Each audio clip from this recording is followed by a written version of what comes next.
A lone officer was patrolling the snowy backroads of Hope Hollow when he spotted something barely moving beneath the pines.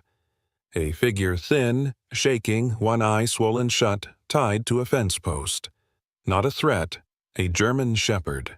Abandoned, forgotten, half buried in snow, ribs pressed against the cold earth. He didn't bark, he didn't beg, he just waited. And that wait changed everything. What happened next will break your heart and then slowly stitch it back together. Before we begin, tell me, where are you watching from? Drop your country in the comments. I want to see how far this story can travel. And if you believe that no animal should suffer alone, that every loyal soul deserves a second chance, hit subscribe. Because this story isn't just about rescue. It's about redemption, and the quiet ways God still works through fur, frost, and faith. Hope Hollow was a town the world had forgotten, or perhaps it had simply stepped aside from time. Nestled between the frozen ridges of northern Montana, it was the kind of place where the silence of winter could bury whole stories. And tonight, the silence was absolute. Snow fell in thick, slow motion, painting the pines and rooftops in ghostly white. The streetlights flickered like old memories, barely piercing the black sky. Deputy Caleb Monroe adjusted the scarf around his neck, one hand resting lightly on his holstered sidearm. At 42, he was broad-shouldered, quiet-eyed, and wore the weight of grief like a coat he could never quite take off. A long scar curved just beneath his left cheekbone, a souvenir from a shootout he never spoke of. The townsfolk of Hope Hollow didn't ask questions. They knew Caleb as the steady presence behind the badge, the man who always showed up when it mattered, even if he rarely smiled. His patrol truck, a weathered Ford Bronco, rumbled low along the snow-laced backroad of Ridgepine Trail. It was the last hour of a long shift, the kind that made his knees ache and his mind drift. But something pulled his gaze toward the edge of the forest, something not quite right. He braked. A shape, slumped, motionless. Maybe a large bag? No. It shifted slightly. Caleb stepped out, boots crunching into the powder. The cold bit through his gloves like needles. He approached slowly, one hand now hovering near his flashlight. And then he saw it. A dog. A German shepherd. Not just any dog. This one was half buried in snow, its fur matted with blood and ice. Its right eye was swollen shut. The other, a deep amber, locked onto him. There was no growl, no movement, only breath, shallow and rattling. A thin rope bound one of its back legs to a rusted fence post. Its ribs pushed hard against its skin, the body clearly starved. Caleb crouched, the beam of his flashlight revealing the faded lettering on the dog's collar tag. K-9 Unit, Montana State Police. Jesus, he whispered. He recognized the name. Coda, the K-9 that had gone missing during a drug bust 11 months ago. Rumor was he'd been killed during the failed operation near Dead Man's Ridge, but no body was ever recovered. Until now. Caleb reached for his knife and cut the rope slowly. "Easy, buddy," he murmured, voice steady but low. "You're safe now." The dog didn't flinch.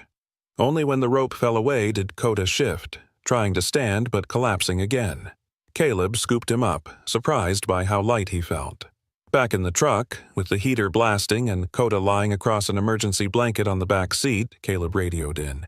"Dispatch, this is Monroe. I've got a live K-9, presumed dead, found injured near Ridgepine. Need vet assistance and possible ID confirmation." The reply crackled in. "Copy that, deputy. Closest vet's off duty. Suggest transport to Missoula Animal Trauma." "That's a 2-hour drive," Caleb muttered. "In this storm." "I can call animal control," the dispatcher offered. Caleb hesitated. "No, I'll handle it." He glanced in the rearview mirror. Coda's one good eye was still watching him. Not in fear, in recognition. Back at the Hope Hollow substation, Caleb carried Coda into the main office wrapped in the blanket. The place was empty. Most shifts had been suspended due to the storm. Sarah Delaney, the night clerk, looked up in shock. A woman in her late 50s with short, gray-blonde hair and a frame as wiry as a pine branch, Sarah had worked at the station longer than most of the deputies. She was known for her no-nonsense attitude and strong coffee. Once a volunteer firefighter, she'd lost her son in a house fire years ago and had never quite been the same since.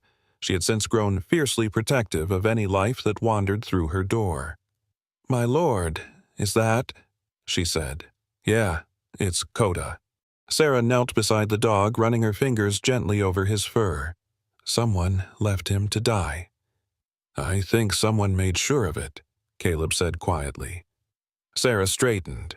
"Animal control won't take him without a verified owner. I figured. I'll take care of him tonight." "You sure?" Caleb nodded. "Yeah."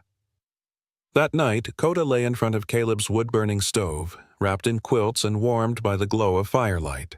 Caleb stayed close, sitting cross-legged on the floor, watching the dog breathe.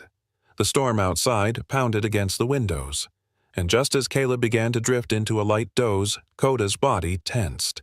He lifted his head, ears perked toward the window. Then he growled, low, deliberate. Caleb's eyes snapped open. Hand on his sidearm, he rose to his feet. Outside, somewhere beyond the curtain of snow, a figure moved. Just for a second, then gone. Coda barked once sharp and clear. Despite his injuries, despite the pain, the instinct to protect was still alive in him. Caleb stared out into the night. Whoever had left this dog to die might not be done yet. Snow had piled against the sides of Deputy Caleb Monroe's small log house like white walls closing in. The wind outside hadn't let up since midnight, howling through the pine trees that surrounded his property on the northern edge of Hope Hollow. The house stood alone, just a half-mile outside town, where the nearest neighbors were more deer than people. Inside it was warmer, but not by much. The old furnace worked hard, but the real warmth came from the wood-burning stove in the corner of the living room, where Coda now lay curled on an old wool blanket, one eye watching the door, the other still too swollen to open. Caleb, dressed in a faded sheriff department hoodie and jeans, leaned over the kitchen table, typing into his laptop. The screen glowed pale blue in the dim light.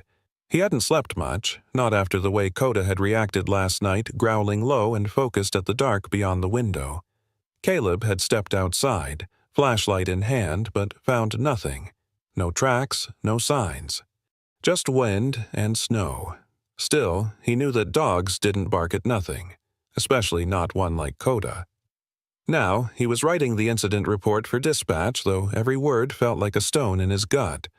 Unauthorized retention of canine asset, refusal to transport to Missoula, temporary personal housing due to weather conditions. He paused, knowing full well what the department would say. Protocol was protocol. But he also knew if he'd left Coda to animal control, the dog might not have made it through the night. He glanced at the stove. Coda was dozing now, breath shallow but steady. There was a soft knock at the front door. Caleb stood cautiously, his hand instinctively brushing the butt of his holstered weapon. Then came a second knock softer, more hesitant. He opened the door to a rush of cold air and snow, and no one in sight, except for a small bundle resting neatly on the welcome mat, a folded quilt, a container of homemade stew still warm, and a bag of dry dog food. No note. Just kindness. He looked around but saw no movement, only the distant shape of a small cottage across the tree line, barely visible through the snow. He didn't need to guess. It had to be Hattie Mayfield. Hattie was well into her 70s, with a face like weathered bark and a backbone that could shame a lumberjack. She lived alone in the old cottage across the woods, raising chickens and muttering at squirrels. People said she'd once been a schoolteacher. Some said she'd been a nurse. Others said she just was. Whatever her past, everyone in Hope Hollow knew that when Hattie gave you food or warmth, it came with no strings and no questions. Caleb brought the bundle inside, quietly placing the stew on the stove to reheat. Then he took the quilt and draped it over Coda. The dog stirred slightly, but didn't move. Caleb watched him for a moment, then returned to the report. By mid-morning, the snow had eased. Caleb's phone buzzed with a new message from Captain Barnes, head of the county sheriff's department. "Monroe, report says you've taken the dog home. You were ordered to transfer. Call me." He stared at the message a moment, then sighed and hit dial. Captain Peter Barnes had a voice like gravel and a jaw that looked carved from stone. In his early 60s, the man had been sheriff before stepping into an administrative role. He respected chain of command, valued discipline, and believed in the sanctity of paperwork. "Caleb," Barnes said the moment he picked up, "tell me I'm not reading this right." "You are," Caleb said calmly. "You ignored a direct order. I made a judgment call.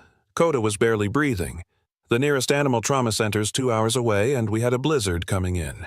You want me to bury a canine hero because I waited on hold with animal control?" There was a pause. "We don't bend protocol, Monroe. You know that." "I know. I'll accept the write-up." Another pause. "Damn it," Barnes muttered, softer now. "You get that dog checked by a vet, officially. And if anyone asks, I never approved it." Caleb smiled slightly. "Understood."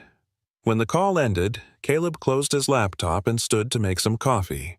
But before the kettle could whistle, Coda suddenly stirred. The dog's ears twitched, his body stiffened. Then he began barking sharp and loud. Caleb turned in alarm. Coda was on his feet, despite the injury, barking not at the door but toward the kitchen. Then Caleb smelled it. Gas. He rushed to the stove, twisted the knobs off, and yanked open the back door to let the air in. His heart pounded as the cold rushed in. If Coda hadn't barked. He turned and knelt beside the dog, who had now collapsed again on the rug. "Good boy," Caleb whispered, rubbing the dog's neck. "You just saved us both." That afternoon, he called the local vet, Dr. Madison Klein. Madison was in her early 30s, with long black braids, a constant coffee thermos, and a dry, sarcastic tone that concealed a heart soft as snowmelt. She agreed to come by the next morning to check on Coda, off the record. For now, Caleb sat back in his chair, watching the fire and the snow beyond the glass. He reached for the stew Hattie had brought, poured it into a bowl, and shared a few spoonfuls with the dog who had saved his life before he'd even had the chance to return the favor. The wind had quieted by morning, leaving a thick, gleaming blanket of snow over Hope Hollow. The town looked untouched, like a photograph from a time before trouble. But inside Deputy Caleb Monroe's cabin, the stillness was deceptive. Beneath the wood-paneled walls and scent of burned coffee, something had shifted.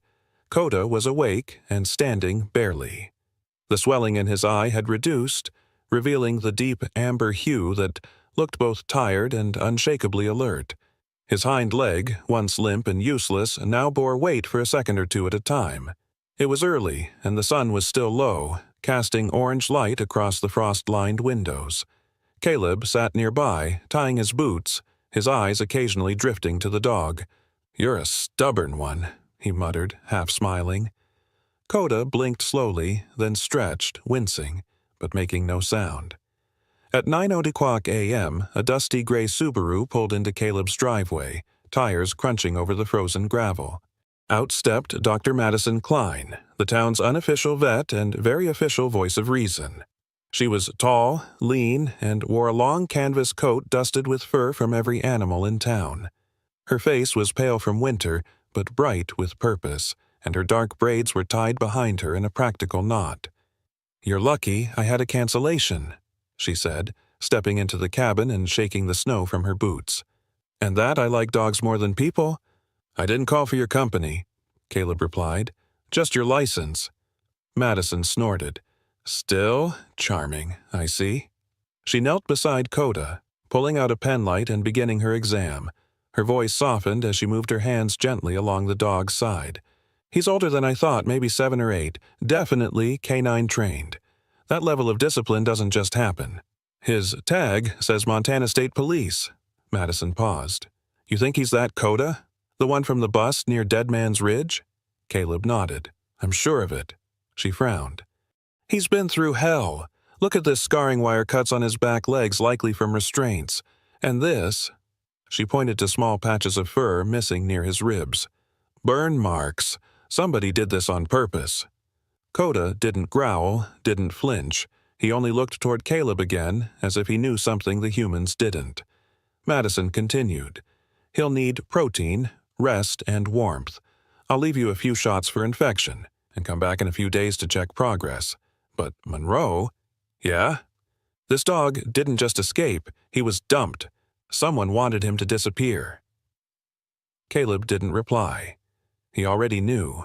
Later that day, with Coda sleeping under the window and the fire crackling nearby, Caleb sat at his desk surrounded by old files and newspaper clippings. He had spent most of the morning digging through archived reports, specifically from the operation where Coda had gone missing. Operation Thornbridge. It was supposed to be a routine narcotics raid. Intel suggested a distribution ring operating out of a remote hunting lodge near Deadman's Ridge. 3 suspects, 2 arrests, 1 dead body, and a missing dog. The case had closed quietly, with a brief note about the canine presumed lost in the chaos. Caleb reread the report again, his brows furrowing. The timing was off. According to the document, the team had returned to base within 4 hours of the raid, but dispatch logs showed an unexplained delay of nearly 6 hours. No reason given, no mention of weather delays, vehicle failure, nothing. And then there was the handler, Officer Grant Meyer. He'd been reassigned to another precinct shortly after the raid. No follow-up, no disciplinary report. Just moved. Caleb leaned back in his chair, the file open in front of him. Something didn't add up. He stared at the printed photo of the raid Team 4 officers and 1 canine handler, all smiling. Coda sat in front, tongue out, healthy, alert, and whole. A very different dog than the one asleep across the room now. He ran a hand through his hair and closed the file, mind racing. He needed to know more. He needed to talk to someone who had been there, someone who wasn't listed in the official narrative. He glanced at the clock. Almost 3 p.m. He reached for his keys. "Come on, partner," he said softly. Coda opened one eye, slowly stood, and limped toward the door. Caleb loaded Coda into the Bronco and drove toward the edge of town, past the gas station, the closed-down bakery, and the quiet post office. They pulled into a gravel lot behind an old barn now converted into a veterinary supply clinic. Madison had once stored surgical equipment here before downsizing to in-home visits. The front door was locked, but the side entrance creaked open when Caleb knocked. Inside, it was warmer than expected, the air filled with the scent of antiseptic and hay. Shelves were stacked with vet kits, medication boxes, and old cardboard archives. Coda sniffed around quietly until his nose twitched and his ears shot up. He padded over to a wooden storage door in the back corner and began to whine, then scratch. Something behind that door had caught his attention. "Coda, easy," Caleb said, stepping over. He tried the handle. Locked. He looked around, found a small key hung by the doorframe, and twisted the lock. The door opened to reveal a cluttered utility room, dusty shelves, tarps, forgotten equipment. And there, sitting atop a metal crate, was a blood-stained Montana State Police hat. Caleb stared at it. The blood had dried long ago, but the initials on the inside were still legible. G. M. Grant Meyer. Coda didn't growl. He didn't bark. He just sat, staring at the hat, his body stiff. Caleb bent down and lifted it, heart pounding. Something had happened during that raid, something no one had reported. And now the pieces were beginning to resurface, starting with a wounded dog who refused to forget. The morning sun glared coldly through the windshield of Caleb Monroe's Bronco as he pulled into the sheriff's department parking lot. The snow had crusted into hard-packed ice along the roads, and the town of Hope Hollow felt unnervingly still-like. Everyone was waiting for something to break. Caleb wore his uniform jacket, though today it felt more like a borrowed memory than a badge of authority. Coda sat in the back seat, ears perked and eyes steady. His injuries had begun to heal, but his sense of purpose had not dulled. If anything, it had sharpened.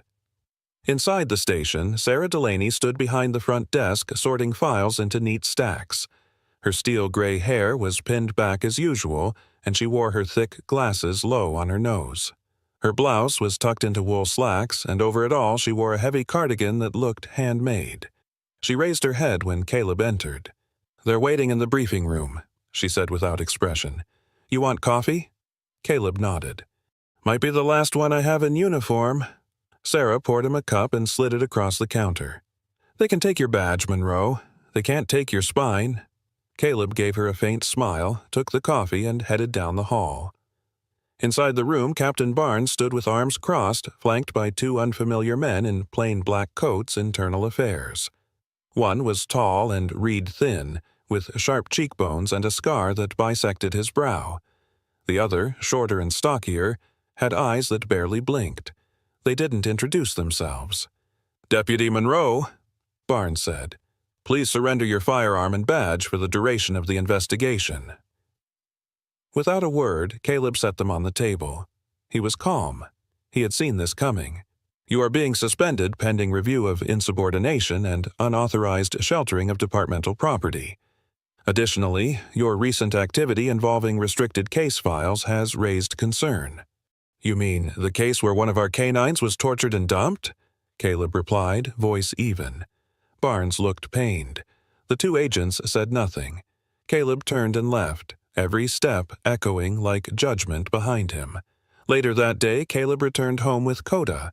Snow had started falling again, light at first, but steady. The cabin felt smaller now, tighter, like the walls were creeping inward. He pulled off his jacket, tossed it on the hook, and sat down heavily on the couch.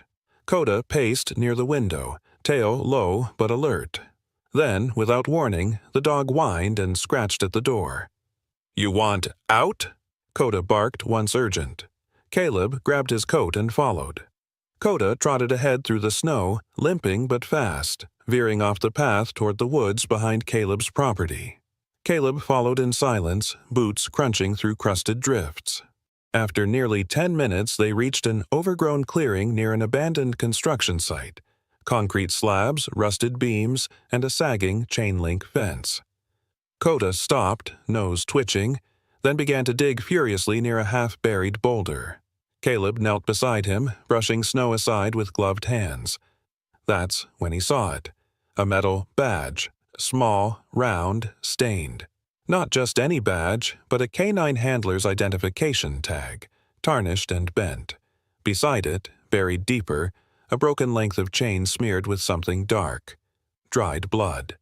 Caleb pocketed the tag and looked around. Coda stood frozen, ears tilted. Caleb followed his gaze and noticed something else, a faint smear of red on the bark of a nearby tree, almost invisible beneath the snow. It wasn't recent, but it was there. Before Caleb could inspect further, a young voice called from behind. "Deputy Monroe?"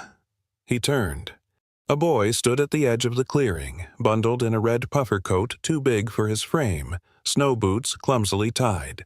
His face was flushed with cold, freckles scattered across pale cheeks, and a wool hat pulled down over sandy blonde hair. It was Liam, the boy from the house down the hill, 9 years old, known in the neighborhood for wandering off with a slingshot and a wild imagination. "I saw you come out here," Liam said, walking closer. "Is that your dog?" Caleb nodded. "Yeah, his name's Coda." Liam grinned, holding out a mittened hand. Coda sniffed it, then licked it once. "He likes me," Liam declared. "I saw him before, you know, not just now, a while ago, when the snow was fresh." Caleb's expression changed. "You saw this dog before?" Liam nodded. "Last winter. I was out playing when I wasn't supposed to. I saw a black SUV driving real slow past the woods, and the man inside had a dog like him. Same eyes. I remember 'cause the dog looked right at me." "You're sure it was this one?" "Yeah. He had a cut here." Liam pointed to his own brow. "Same as now." Caleb knelt. "Did you tell anyone?" Liam shrugged. "I told my mom. She said I imagined it. Said dogs don't ride in black trucks unless they're cops." Caleb stood, his mind racing. "Thanks, Liam. That's real helpful." The boy beamed. "I'll walk you back home, okay?" Caleb said. On the way back, Caleb couldn't stop thinking. A black SUV, a handler's tag, blood near the fence. Coda hadn't led him to a random clearing. He had brought him back to where it happened. That night, back at the cabin, Caleb placed the tag and the chain fragment in an evidence bag and locked it in his desk.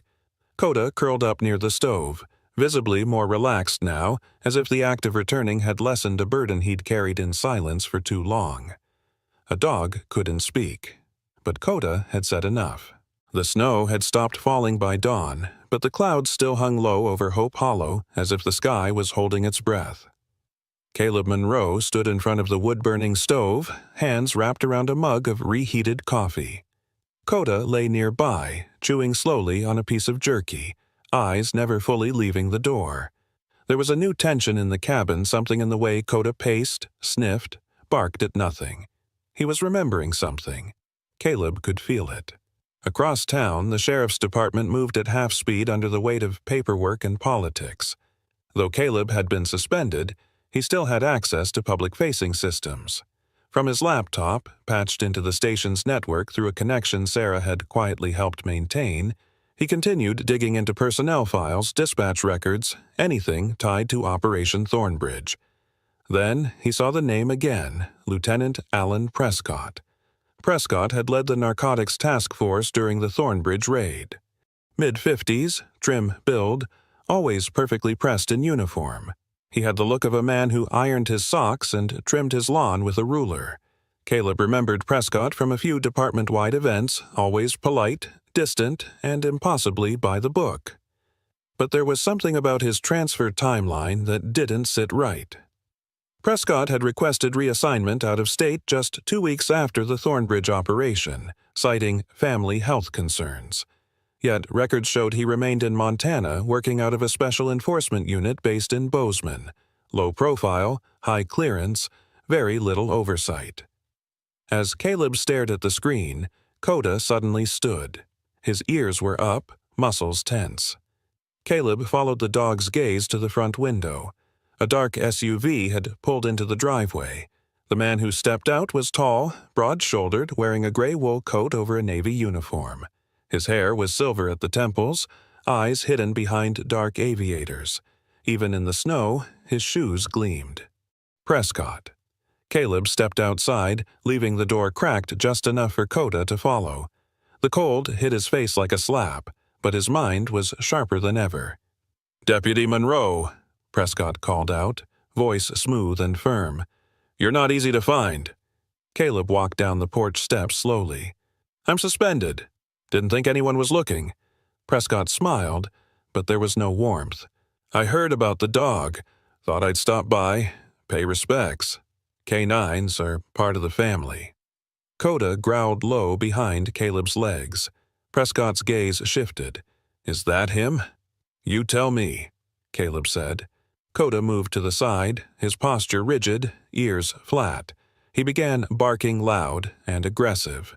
Then, in a flash, he lunged toward the SUV, dragging the leash Caleb barely managed to grab. The bark turned into snarls. Coda's body trembled with rage. Caleb pulled him back, locking his arm around the dog's chest. "Easy, boy, easy." Prescott didn't move, but something flickered in his expression.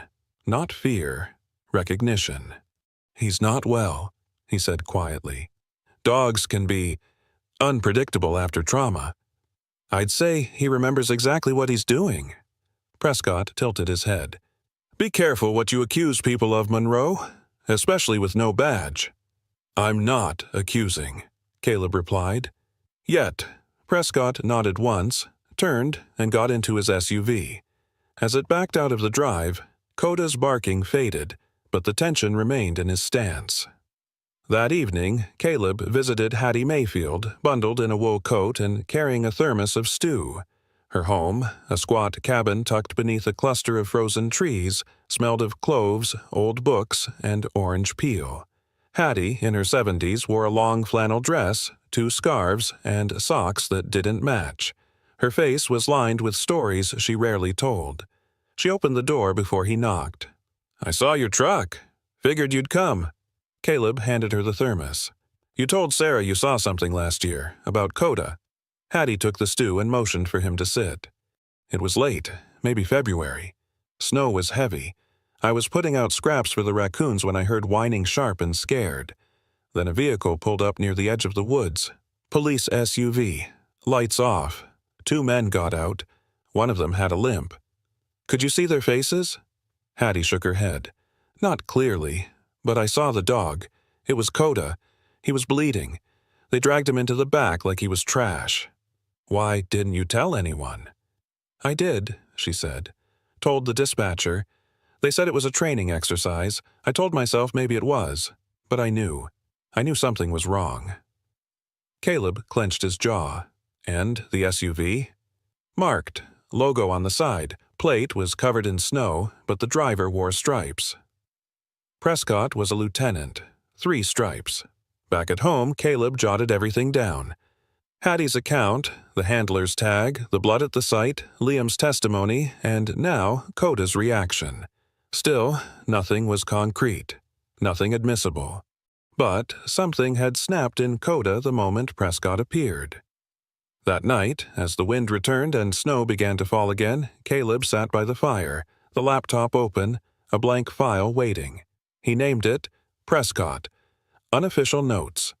Coda rested beside him, breathing heavy, eyes half closed but never fully relaxed. They were getting close. The storm arrived just after dusk, barreling down from the northern ridge with a fury that swallowed Hope Hollow whole. Wind lashed the trees until their trunks groaned, and snow fell in hard, sideways bursts that blurred the world into a smear of white. Caleb Monroe stood on the porch, watching the sky vanish. The forecast had warned of a blizzard, but this was something more, something primal, as if winter had a vendetta. Inside the cabin, the power flickered and died, plunging the room into darkness. Caleb lit the oil lamp on the kitchen counter, its glow soft and amber. Coda lay curled by the door, head raised, ears twitching with each gust of wind. The dog hadn't moved from that spot in an hour, staring at the snow like it owed him a debt. Then the radio crackled. The emergency band, buried beneath static, spat out a warning in a robotic female voice. Snowpack instability detected along the northern ridge. Moderate to severe avalanche risk.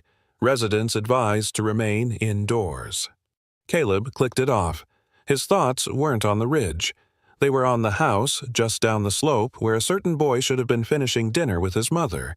But something was wrong. Liam hadn't knocked on the cabin that afternoon like he usually did to see Coda. No snowballs flung at the window, no muffled giggles in the tree line. Caleb zipped up his parka and grabbed the flashlight. "Come on, boy," he said. Coda rose immediately, limping only slightly now. His body had regained strength, muscle reformed under the layers of healing fur.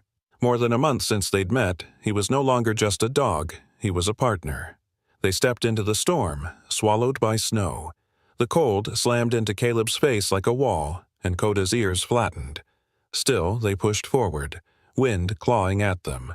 Caleb reached the small wooden house at the base of the hill and knocked hard. No answer.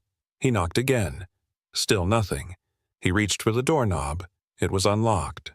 The inside was quiet, too quiet. A single kerosene lamp flickered on the table. A pan of soup sat cold on the stove. "Mrs. Hayes!"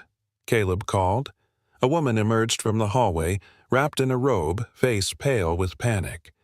She was tall and thin, with wiry gray hair that escaped her braid in wild strands.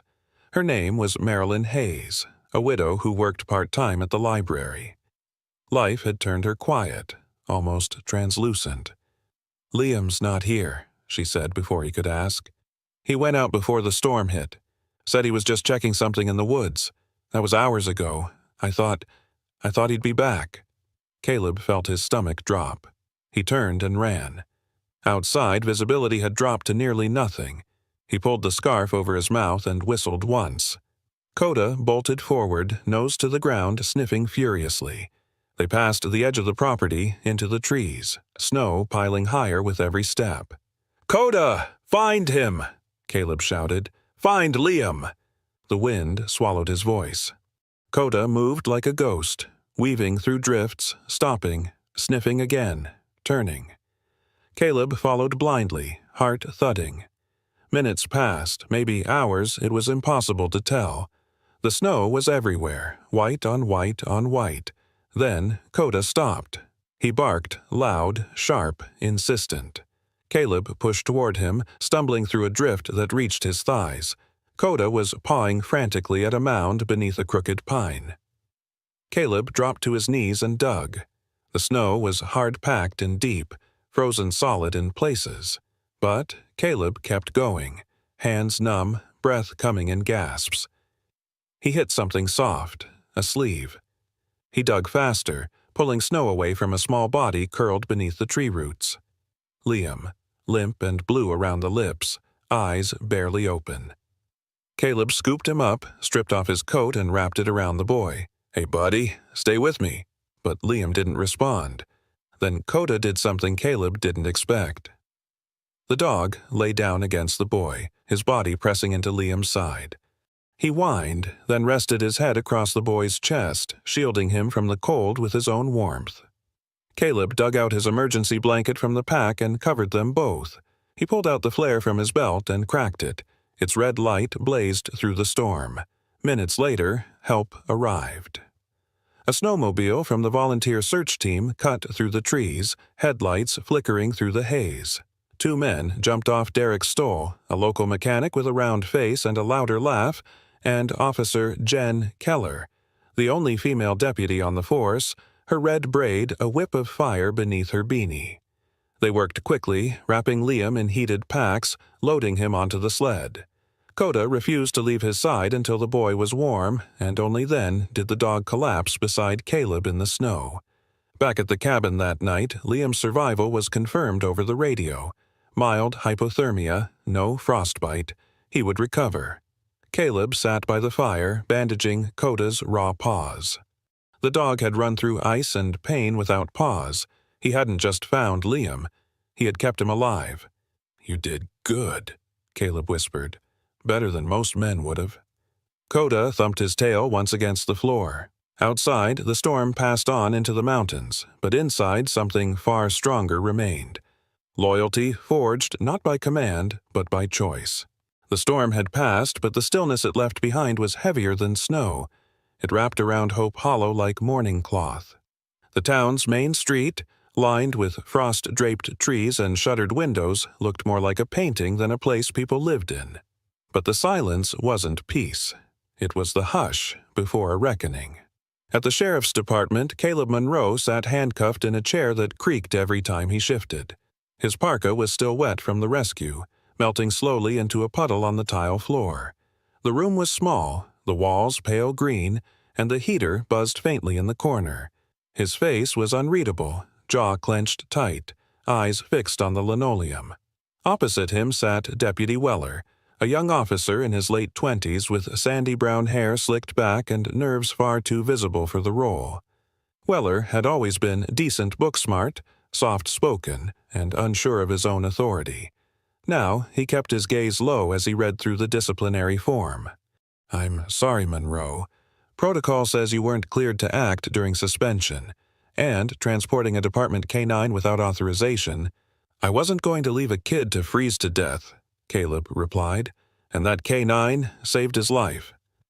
Before Weller could respond, Captain Barnes entered. He looked tired, more gray in his beard than before, and his usual sharpness dulled with something like resignation. "Uncuff him," Barnes ordered. Weller hesitated. "Sir?" "Now." Weller obeyed. Barnes took a seat across from Caleb, folding his arms.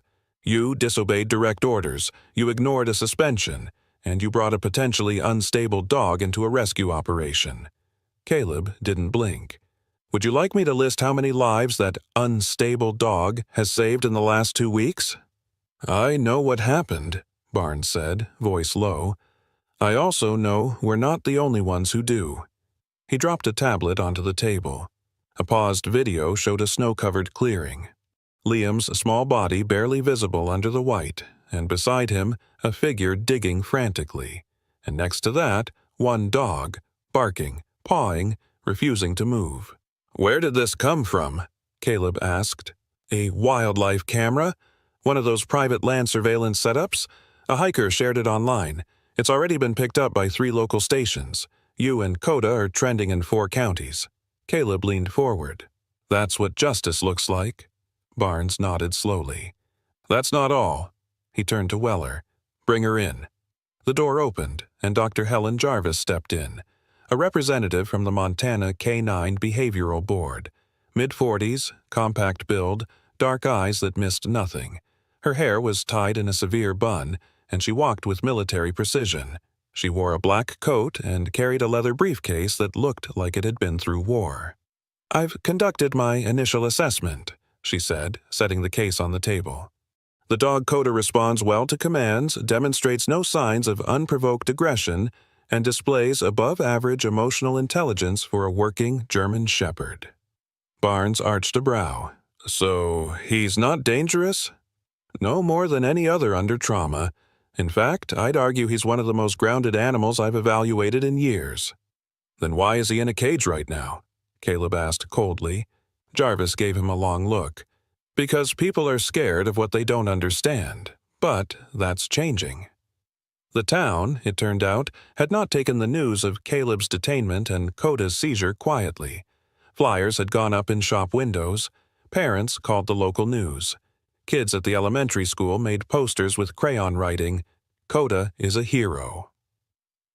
Someone had even tied a blue ribbon to every tree down Main Street. Then came the headlines. "Suspended deputy rescues missing child during blizzard, with help from forgotten K-9. Who's saving whom? German Shepherd's loyalty defies department politics." The city council, never one to resist public pressure, called an emergency review session. A televised panel was arranged in the town hall, complete with microphones, bottled water, and the stiff tension of bureaucrats cornered by emotion. Commissioner Evelyn Rourke, head of the City Oversight Committee, sat at the center. In her 60s, with white hair always pinned in a neat twist, Rourke was known for her no-nonsense tone and sharp legal mind. She had a reputation for fairness, but never for warmth. That day, she surprised everyone. After reviewing footage, testimonies, and Dr. Jarvis's behavioral report, she stood before the crowd and spoke clearly into the mic. "Justice is not only about rules, it's about intent. Deputy Monroe may have acted outside protocol, but he acted to save a life. And the dog we seized?" She paused. "That animal displayed more courage and clarity than some of the men I've worked beside in court." Applause broke out across the room. Rourke raised her hand for silence. "I am ordering an immediate release of Coda back to Monroe's custody, and I am recommending a full departmental reinstatement, effective immediately." Outside the hall, news crews surrounded Caleb as he exited, shielding Coda from the cameras. The dog's ears twitched, but he stayed close to Caleb's leg, posture calm. A little girl ran up, hugged Coda's neck. He sat still, eyes soft. Someone handed Caleb a note.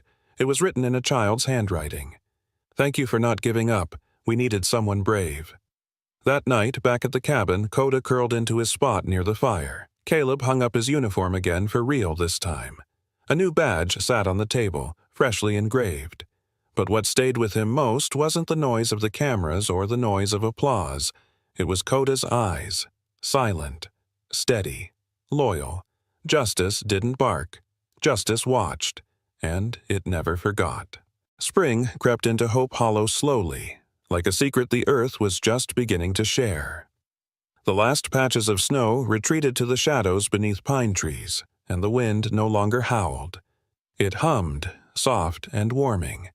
Sidewalks were slick with thaw, and yellow tulips dared to rise through wet soil around the town square, where folding chairs lined the green. It was a day of ceremony, but not the kind with medals and parades alone. It was a reckoning for justice, for truth, for a dog who never gave up. Deputy Caleb Monroe stood near the podium, his uniform pressed crisp, his badge polished brighter than he remembered it ever being. Not because he wanted it to shine, but because it mattered again. Because this time, it hadn't been earned with protocol, but with conviction. Beside him sat Coda, his massive frame calm and still, black and tan coat brushed to a subtle sheen. A navy ribbon was clipped near his collar, and his service vest now bore a new tag. Honorary Guardian. Hope Hollow. His cloudy eye watched the crowd with a steady patience, while his good eye never strayed far from Caleb. The people had gathered more than expected. Sarah stood in her best coat, holding a tissue she refused to use. Dr. Madison Klein leaned near the front, arms crossed but a rare smile softening her face. Marilyn Hayes stood with Liam in her arms, the boy clutching a folded note to his chest. Dozens of neighbors, shopkeepers, students, and even officers from nearby towns formed a circle of silence. At the front of the square stood a bronze statue, still covered in burgundy velvet. The plaque beneath it was already in place, engraved simply, "He waited. He saved. He came home." Commissioner Evelyn Rourke took the stage with practiced dignity. Her snow-white hair was pulled back in a bun, and the weight of a years in government hadn't dulled her sharp gaze. "Hope Hollow," she began, "has always been a town that remembers. We remember names carved into old benches, family recipes passed through generations, and stories told over diner coffee. But today, we remember something deeper, a bond that never needed words." She looked at Coda, then at Caleb. "This is not just a celebration of courage," she continued. "It's a promise that justice will not forget the silent, the loyal, or the brave, that when the system falters, character rises." The velvet fell. The statue of Coda was life-sized, sitting tall, ears forward, gaze slightly averted as if listening for a voice no one else could hear. The details were stunning. Even the scar above his eye was etched with gentle reverence.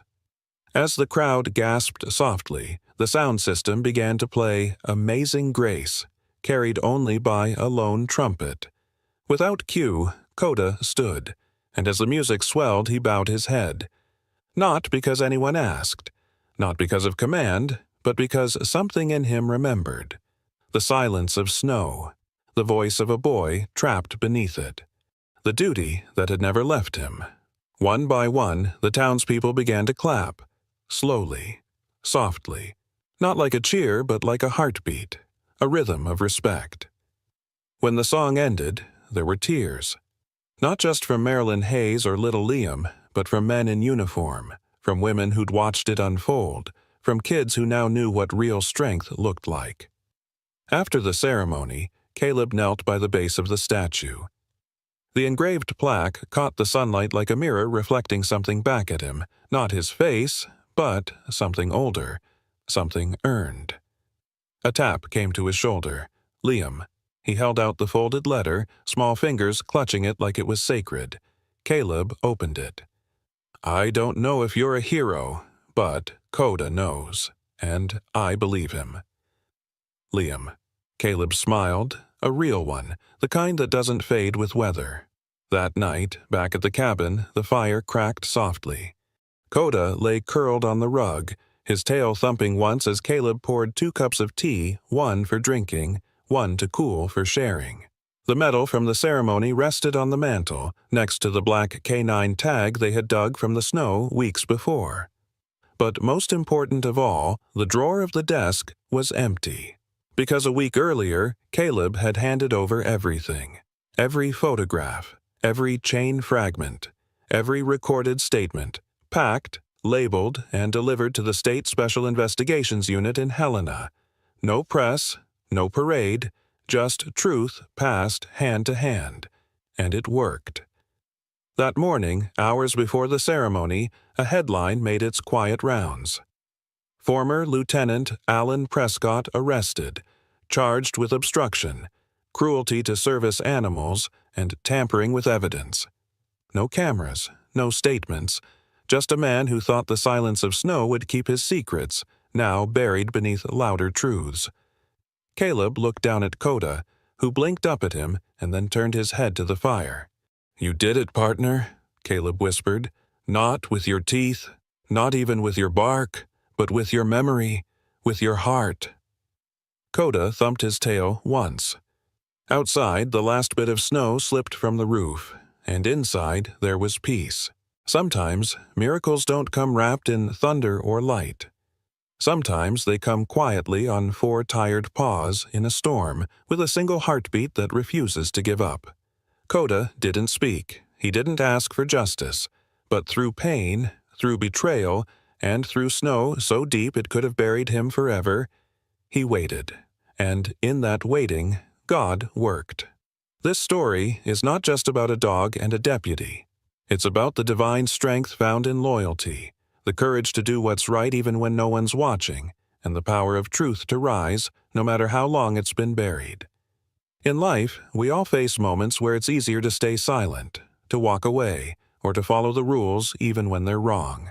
But God didn't create us for silence. He created us to stand, protect, and love boldly. Maybe you've felt forgotten. Maybe someone tried to silence your story. But let this be your reminder. God sees. God knows. And in His time, He restores.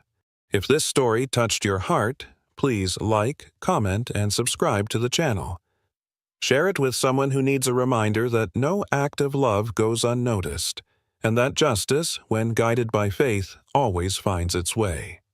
If you believe in second chances, in the loyalty of animals, and in the quiet power of miracles, comment Amen below. And may God bless you and your family today, with eyes to see the good and a heart that never gives up.